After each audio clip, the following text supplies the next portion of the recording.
മനസ്സിലൊരു രുചി കണ്ടിട്ട് ചില ഐറ്റംസ് നമ്മൾ ഉണ്ടാക്കും. നമ്മൾ വിചാരിച്ചനാട്ടിയും പ്രതീക്ഷിച്ചനാട്ടിയും ഇരട്ടി രുചിയാവുമ്പോൾ നമുക്ക് കിട്ടുന്നൊരു സന്തോഷം ഉണ്ടല്ലോ. അങ്ങനെ കിട്ടിയൊരു റെസിപ്പിട്ടാണ് ഞാനിന്ന് കാണിക്കാൻ പോകുന്നത്. നല്ലൊരു ചിക്കൻ വരട്ട്. കുറച്ചധികം വെളുത്തുള്ളി, ഇഞ്ചിയും, പട്ടയും, കരാമ്പൂവും, ഗ്രാമ്പും, പെരിഞ്ചീരകവും, വറ്റൽമുളകൊക്കെ കൂടി ഒന്ന് ചതച്ച് വയ്ക്കണേ. പിന്നെ നമ്മുടെ സവോള നല്ല പൊടിയായിട്ട് തന്നെ അരിഞ്ഞെടുക്കണം. അപ്പോൾ റിസ്ക് എടുക്കണ്ടെന്ന് വിചാരിച്ച് ഞാൻ എന്ത് ചെയ്തു, ചോപ്പറിലിട്ടിട്ട് നല്ല പോലെ ചോപ്പ് ചെയ്തെടുത്തു. ചോപ്പർ വാങ്ങിയിട്ട് കുറേ കാലമായിട്ടുണ്ടെങ്കിലും സംഭവം അവിടെ പൊടി പിടിച്ചിരിക്കുകയായിരുന്നു. അതെന്തായാലും ഒന്ന് പൊടി തട്ടിയെടുത്തിട്ട് സംഭവം സെറ്റാക്കി എടുത്തിട്ടുണ്ട്. ഇനി ചോപ്പറിലാന്ന് വെച്ചിട്ട് നിങ്ങൾ വേറെ രീതിക്കൊന്നും നിൽക്കണ്ട കേട്ടോ, കൈ കൊണ്ട് തന്നെ അരിഞ്ഞെടുത്തോ.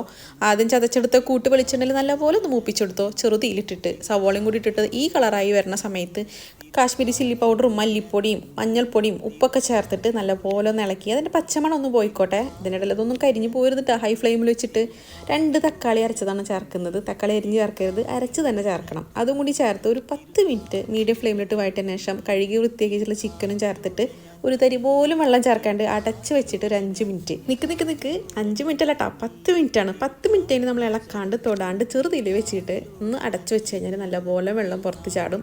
വീണ്ടും ഇളക്കി വീണ്ടും അടയ്ക്കുക, പിന്നെയും വീണ്ടും തുറക്കുക, അടയ്ക്കുക. ഇതിങ്ങനെ കണ്ടിന്യൂ ചെയ്തോ. എന്നിട്ട് ഒരു 20 മിനിറ്റിന് ശേഷം നല്ലപോലെ വരട്ടിയെടുക്കുക തുറന്ന് വെച്ചിട്ട്. ലാസ്റ്റിൽ ഗരം മസാലയും കറിവേപ്പിലയും കൂടി ഇടുക.